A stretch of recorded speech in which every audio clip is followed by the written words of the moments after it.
सरकारचं सरकार अरे आम्हाला शेतकऱ्याला वाचा रे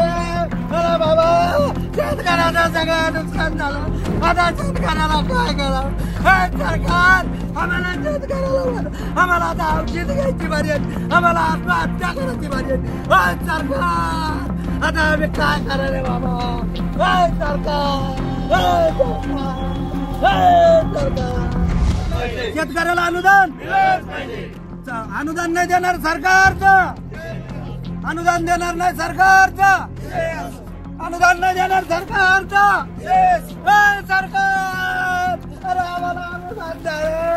शेतकऱ्याला वाचा रे अरे बाबा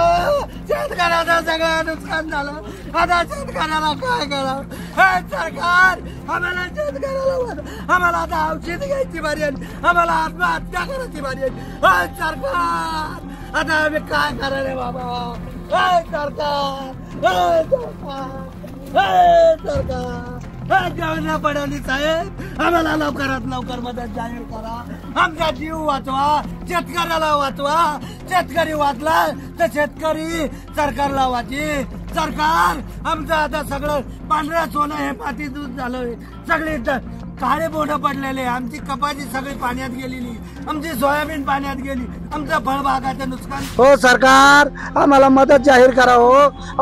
हे आमचे सगळी कपाशी खराब झाली आमच्या सगळी हे सडून गेली जास्त पाऊस झाल्यामुळं आमच्या वावरात हे पांढरं सोनं आमचं काळं पीठ झालं याला कसं कोणी घेणार कोणी व्यापारी घेणार नाही हे सगळं सडून गेलं आणि आम्हाला कुठलीही मदत झाली नाही कोणी अधिकारी आमच्याकडे येत नाही कोणी अधिकारी आमच्याकडे फिरकत नाही हे आमच्या असे कपाशी सडून चालली खालून हे बोंड सडले आता कोण आमची येता पाहणार आहे कुठला अधिकारी येत नाही तहसीलदार येत नाही आणि बीडीओ येत नाही ना कोणी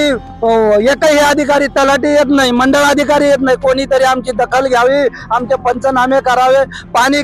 आमच्या सगळ्या वावरात पाणी पाणी झालं सततच्या 15 दिवसाच्या पावसापासून आम्हाला या पावसाने आधी सुरुवातीला पाऊस नव्हता पण आता इतका पाऊस झाला की आमच्या वावरात अक्षरशः तळे झालेले आहे आणि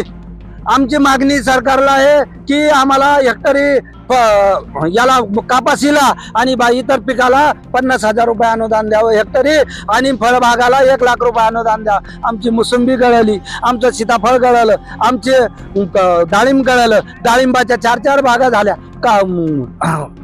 कापसाचे सगळे बोंड काळे झाले आणि आता आम्हाला सरकारला विनंती आहे की आम्हाला लवकरात लवकर मदत जाहीर करावी नाहीतर आमची दिवाळी काळी होईल आणि आम्ही काळी दिवाळी साजरी करू आणि सरकारला दिवाळी साजरी करू देणार नाही लवकरात लवकर दिवाळी लोक अनुदान द्यावं माझं नाव गोपीनाथ भालेकर उपसरपंच निपाणी